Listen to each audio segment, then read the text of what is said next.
Upaya Presiden Donald Trump untuk menempatkan Amerika Serikat sebagai pusat dunia melalui tarif membuat komunitas internasional benar-benar pening.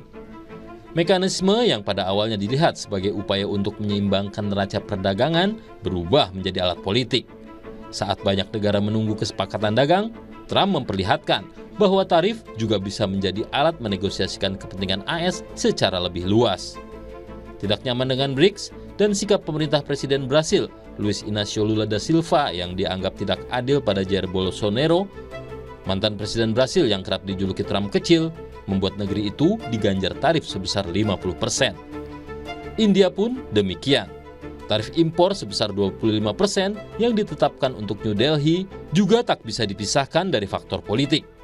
Selain mempertimbangkan hambatan non-moneter, Trump menambahkan faktor Rusia dalam negosiasi dengan India. Bahkan, Trump mengancam akan mengenakan denda tambahan bila India terus membeli senjata dan produk energi dari Rusia. Kesan dalam sikap tersebut bertolak belakang dengan sikap Trump sebelumnya saat merayu New Delhi dengan F-35. Salah satu alasan munculnya tawaran itu adalah niat bekerja sama membendung pengaruh Cina di kawasan. Berikutnya adalah Kanada. Hingga saat ini, negosiasi tarif antara AS dan Kanada belum rampung. Trump mengatakan, rencana Kanada mengakui Palestina akan mempersulit perundingan itu. Trump memang mengakui ada bencana kelaparan di jalur Gaza. Namun, ia memilih untuk tidak mendukung langkah banyak negara mengakui negara Palestina. Trump juga menggunakan tarif untuk menekan Thailand dan Kamboja agar segera menghentikan perang dan berdamai. Tidak jelas apakah lantaran tekanan itu atau ada faktor ASEAN serta pertimbangan lain, kedua negara sepakat menghentikan perang. Akan tetapi, melihat cara Trump memperlakukan tarif dalam relasi AS dengan Brasil, India, Kanada, serta Thailand dan Kamboja, memperlihatkan bahwa persoalan tarif bukan semata-mata isu dagang atau ekonomi. Ada faktor pertarungan geopolitik di dalamnya. Lewat tarif, Trump menginginkan semua ada dalam kendalinya. Trump seakan mempersempit ruang pilihan bagi negara-negara untuk menentukan langkah sebagaimana dituntut oleh kepentingan nasional mereka. Di tangan Trump, tarif bisa menjadi alat secara tidak langsung untuk mengintervensi kebijakan sebuah negara. Lewat tarif, samar terlihat niat Trump untuk mendapatkan lebih dari sekedar surplus dalam neraca perdagangan. Tidak ada salahnya apabila negara-negara termasuk Indonesia waspada. Dunia perlu memperkuat aneka platform multilateral dan memperluas kerjasama perdagangan dengan mitra-mitra baru, termasuk memperkokoh kerjasama ekonomi dan teknologi di kawasan.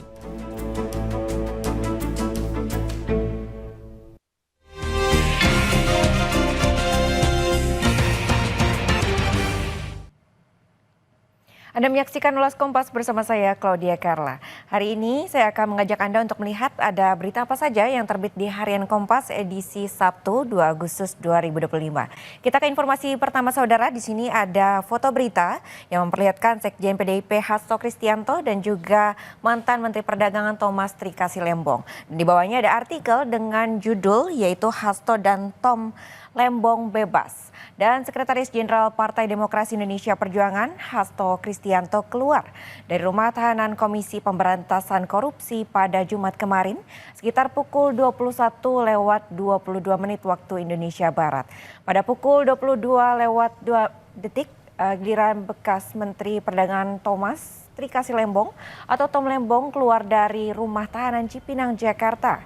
Pembebasan Hasto dan Tom Lembong yang disambut oleh para pendukungnya ini menyusul adanya amnesti dan abolisi yang mereka terima.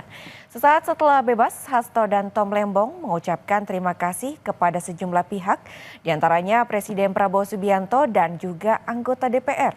Hasto juga mengucapkan terima kasih kepada Ketua Umum PDIP Megawati Soekarno Putri dan anggota partainya. Wakil Menteri Sekretaris Negara yang juga juru bicara Presiden yaitu Judi Ardiantoro di Istana Kepresidenan Jakarta menuturkan amnesti untuk Hasto dan abolisi bagi Tom Lembong diberikan demi persatuan dan kesatuan bangsa. Kita beralih ke informasi lainnya saudara, di bagian sebelah kiri ada informasi lainnya dengan judul Megawati kembali pimpin PDIP. Megawati Soekarno Putri kembali ditetapkan sebagai Ketua Umum Partai Demokrasi Indonesia Perjuangan atau PDIP untuk periode 2025-2030. Megawati akan membawa PDIP tetap berada di luar pemerintahan Presiden Prabowo Subianto, berperan sebagai penyeimbang dan mitra strategis. Dengan pilihan politik itu, PDIP diharapkan lebih memainkan peran untuk menghadirkan partisipasi masyarakat yang bermakna. Keputusan untuk menetapkan kembali Megawati sebagai Ketua Umum PDIP diambil dalam Kongres ke-6 PDIP yang digelar di Bali Nusa Dua Convention Center Bali pada Jumat kemarin. Periode ini menjadi periode ke-6 Megawati memimpin PDIP. Ini tanpa menghitung periode pada tahun 1993 hingga 98 ketika PDIP yang saat itu masih bernama Partai Demokrasi Indonesia atau PDI terjadi dualisme kepemimpinan. Kongres digelar secara tertutup mulai pukul 2 siang waktu Indonesia Tengah dan semua peserta kongres yakini ketua, sekretaris dan bendahara Dewan Pimpinan Daerah serta Dewan Pimpinan Cabang dilarang membawa telepon genggam selama mengikuti acara. Semua pintu masuk area kongres pun dijaga ketat oleh petugas sehingga orang luar yang tidak memiliki kartu identitas dan juga kartu tanda anggota dari PDIP tidak diperbolehkan masuk. Dari halaman muka kita beralih ke halaman 15, Saudara. Di sini ada artikel dengan judul Tanihub terseret kasus pencucian uang. Ekosistem usaha rintisan berbasis teknologi atau startup Indonesia kembali bergejolak. Awal pekan ini, Kejaksaan Negeri Jakarta Selatan menetapkan 3 tersangka kasus dugaan korupsi dan tindak pidana pencucian uang, pengelolaan dana investasi 25 juta dolar Amerika Serikat oleh MDI Ventures dan BRI Ventures ke Tanihub Group selama periode 2019 hingga 2023. 3 tersangka itu adalah DSW sebagai Direktur MDI Ventures, IAS sebagai mantan Direktur Utama Tanihub, dan ETPLT mantan Direktur Tanihub. Ketiganya ditahan sejak 28 Juli 2025 dan berdasarkan informasi yang diunggah oleh Kejaksaan Negeri Jakarta Selatan di akun resmi Instagramnya. Tanihub Group merupakan startup bidang pertanian. MDA Ventures dan BRI Ventures adalah perusahaan modal ventura korporat yang terafiliasi dengan badan usaha milik negara. Untuk informasi selengkapnya dapat Anda baca di Harian Kompas edisi hari ini 2 Agustus 2025 maupun secara daring di kompas.id.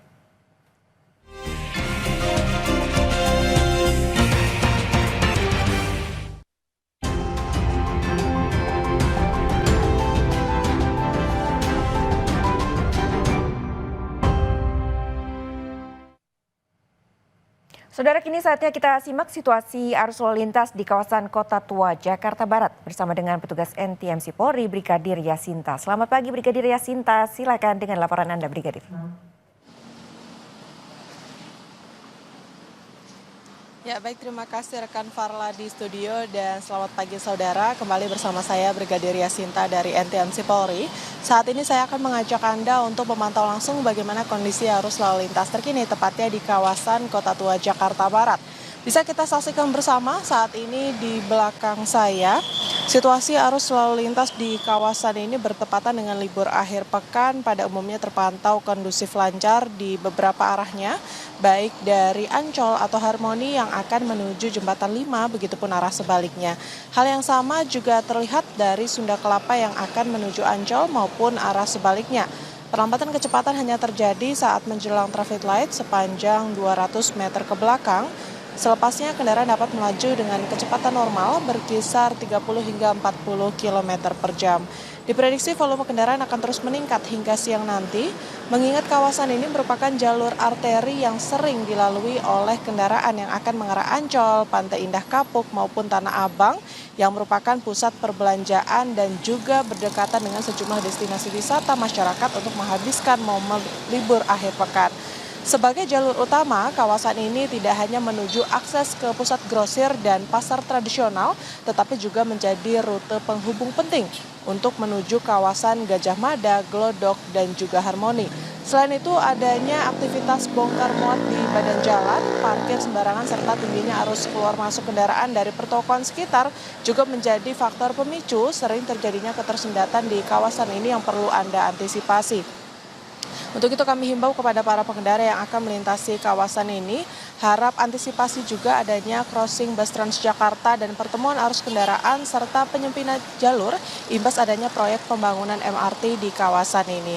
Selain itu, kawasan ini juga berdekatan dengan pusat grosir. Untuk itu kami menghimbau kepada Anda para pengendara agar mengantisipasi banyaknya aktivitas masyarakat yang menyeberang jalan serta angkutan umum yang menurunkan penumpang di kawasan ini.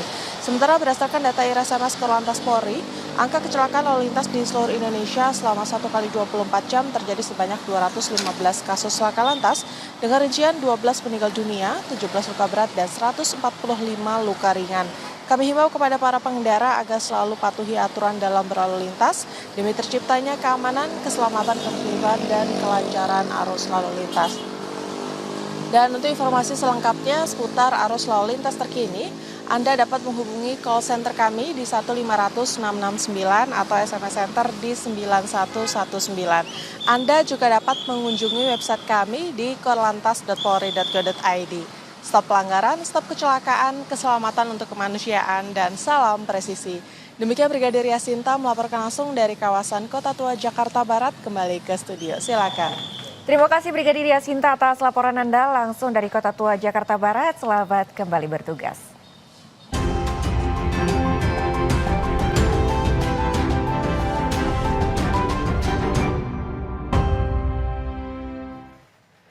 Saudara, Kompas Pagi akan kembali usai jeda dengan informasi ratusan sopir truk menggelar aksi demo di depan pintu masuk Pelabuhan Ketapang, Banyuwangi, Jawa Timur. Informasi selengkapnya sesaat lagi, tetaplah bersama kami.